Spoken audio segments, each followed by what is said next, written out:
It was the strangest story Winnie had ever heard.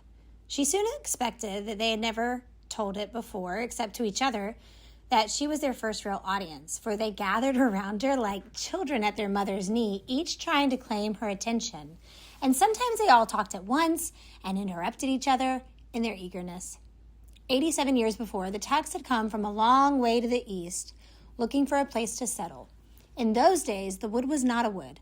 It was a forest, just as her grandmother had said, a forest that went on and on and on.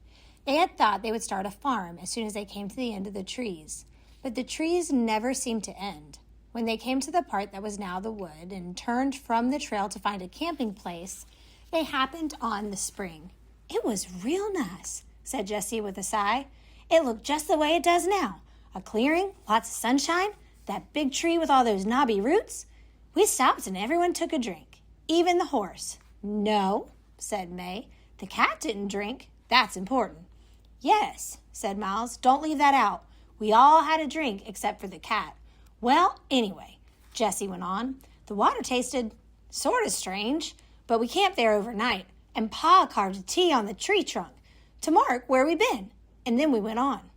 They had come out of the forest at last, many miles to the west, had found a thinly populated valley, had started their farm.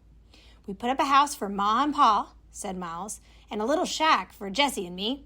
We figured we'd be starting families of our own pretty soon and would want our own houses." "That was the first time we figured there was something peculiar," said May. "Jessie fell out of a tree." "I was way up in the middle," Jessie interrupted, "trying to saw off some of the big branches before we cut her down. I lost my balance and fell. He landed plumb on his head," said May with a shudder. "We thought for sure he'd broke his neck, but come to find out, it didn't hurt him a bit." "Not long after," Miles went on, "some hunters come by one day at sunset. The horse was out grazing by some trees and they shot him. Mistook him for a deer, they said. Can you fancy that? But the thing is, they didn't kill him. The bullet went right on through him and didn't hardly even leave a mark.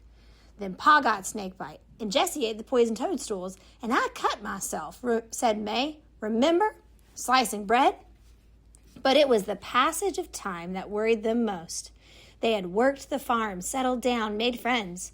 But after 10 years, then 20, they had to face the fact that there was something terribly wrong. None of them was getting any older. "I was more than 40 by then," said Miles sadly. "I was married. I had 2 children. But from the look of me, I was still 22. My wife, she finally made up her mind I'd sold my soul to the devil. She left me. She went away and took the children with her." "I'm glad I never got married," Jessie put in. "It was the same with our friends," said May. "They come to pull back from us. There was talk about witchcraft, black magic. Well, you can't hardly blame them. But finally we had to leave the farm. We didn't know where to go. We started back the way we come, just wandering. We was like gypsies. When we got this far, it changed, of course. A lot of the trees was gone. There was people in the tree gap. It was a new village. The road was here, but in those days it was mostly just a cow path.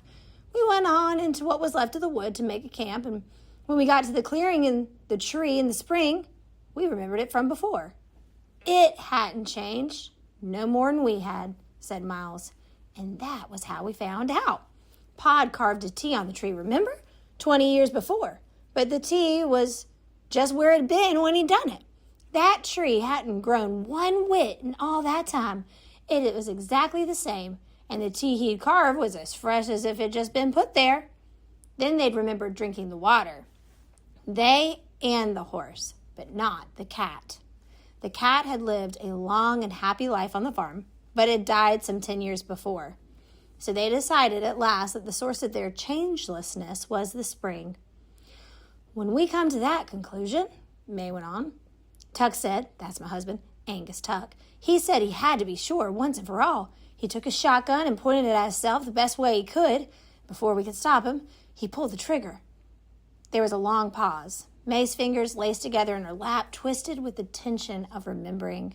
At last she said, "The shot knocked him down, went into his heart, it had to, the way he aimed, and right on through him. It scarcely even left a mark, just like, like you shot a bullet through water.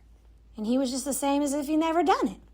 After that, we went sort of crazy," said Jessie, grinning at the memory.